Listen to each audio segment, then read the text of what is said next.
உத்திரகோச மங்கையில இருக்க சகஸ்ர லிங்கத்துக்குள்ள 999 முனிவர்கள் ஐக்கியமாயிருக்காங்க சொன்னா உங்களால் நம்ப முடியுதா? ஒரு தடவை உத்திரகோச மங்கையில சிவபெருமான் குருவாக இருந்து அங்க இருந்த 1000 முனிவர்களுக்கு வேதங்களை கற்றுக் கொடுத்துக்கிட்டு இருக்காரு. சிவபெருமானை பார்க்க வேண்டும் அப்படிங்கறதுக்காக மண்டோதரி சிவ வழிபாட்டை ரொம்ப கடுமையா பண்ணிட்டு இருக்காங்க.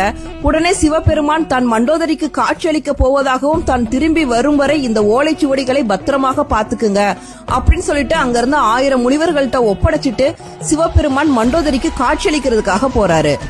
மண்டோதரி முன்னாடி சிறு குழந்தையாக தோன்றார் சிவபெருமான். அப்ப அங்க வந்த ராவணன் சிவபெருமான தன் கைகளால் எடுக்கிறாரு. ராவணனோட கைவிரல் சிவபெருமான் மேல பட்ட உடனே உத்தரகோச மங்கையில இருக்க குளத்துல தீ பிளம்பு. உத்தரகோச மங்கையில இருக்க குளத்துல அக்னி பிளம்பு ஏற்படுது. அதுல 999 முனிவர்கள் விழுந்து தன்னோட உயிரை மாய்த்துக் கொள்கிறார்கள்.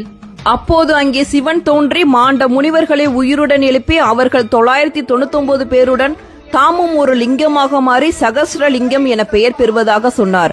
அந்த சகஸ்ர லிங்கம் தான் தற்போது உத்தரகோச மங்கையில் இருக்கும் லிங்கம். வாக்கு தவறாமல் வேத சுவடிகளை பாதுகாத்த அந்த ஒரு முனிவரை அடுத்த பிறவியில் பாண்டிய நாட்டு மாணிக்க வாசகராய் பிறப்பித்து தன் அடிவர சிவபெருமான் அருளியதாக சிவபுராணத்தில் உள்ளது. சகஸ்ர லிங்கமும் அக்னி தீர்த்த குளமும் இன்றளவும் உத்தரகோச மங்கை கோவில்ல இருக்கு. சிவபெருமானோட அடிமுடியை எப்படி அறிய முடியாததோ அப்படித்தான் இந்த கோவிலோட பெருமையும் சிறப்பும்.